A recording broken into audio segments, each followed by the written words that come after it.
במשך קרוב לשעה העניק ערוץ אל-ג'זירה הקטרי במה לתעמולה וללוחמה הפסיכולוגית של חמאס במארז של תחקיר עיתונאי. שיאו של התחקיר בהקלטה בעברית שבורה שפרסם הערוץ, לכאורה קולו של אחד הנעדרים הישראלים בעזה. האותנטיות של ההקלטה לא הוכחה ועדיין נבדקת. אני חייל ישראלי, נתון בשווה, שזה סדין קסם. אני טועה ומקווה שמדינת ישראל עדיין קיימת. אבא שלי, מפגש אמרנו לו שזה אולי עבירה, אז אולי הוא חושב שזה עבירה. אני שמעתי את זה מיליון פעמים, זה לא עבירה. مش لهشام. مش لهشام. أكيد يعني. هشام بيحكي عبري؟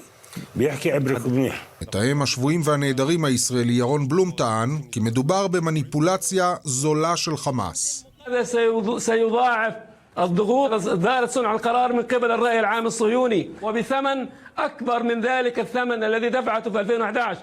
חמאס מתייחס לכל הארבעה שברשותו כאל חיילים ישראלים, גם לגופות החיילים גולדין ושאול, וגם לשני האזרחים הנעדרים שחצו ביוזמתם את הגבול לעזה, אברה מנגיסטו והישאם א-סייד.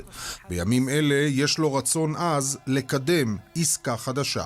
الأولوية ما بعد معركة سيف القدس وعلى طاولة حماس والقسام هي قضية الأسرى، ولن يرى الصهاينة أسراهم حتى نرى أسرانا بين أهليهم وذويهم. نحن الآن خلف خطوط العدو، المنطقة التي فوقنا عبارة عن مواقع عسكرية.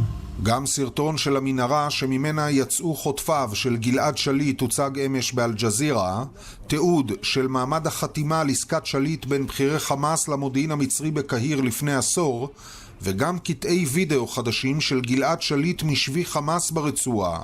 בין עיסוקיו, קרב הורדת ידיים עם אחד משוביו, משחקי כדור, שעת כושר בהליכון, גם רגעי מנוחה ונדנוד על כיסא, גילוח, קריאה ושאר פעולות יומיומיות רגילות.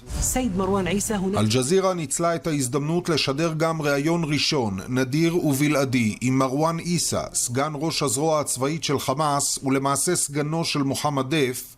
מרואן עיסא הוצג כשהוא מוצלל, בפנים לא חשופות, והתייחס למבצע שומר החומות ולרצון לחטוף חייל במהלך המבצע. וכמה חודנה هذه المعركة من أجل القدس والأقصى. فبالتوازي وفي سياق هذه المعركة سعينا إلى زيادة غلتنا في ملف تحرير الأسرى من السجون الصهيونية، وكان ملف الأسرى حاضرا وبقوة. أنني مات كل يوم מחדש. נעתיל. בשבע השנים האחרונות נמנע חמאס מלפרסם פרטים על אודות מצב הנעדרים הישראלים בעזה או כל אות חיים. בעבר דרש וקיבל שחרור של אסירות פלסטיניות תמורת אות חיים מצולם מגלעד שליט.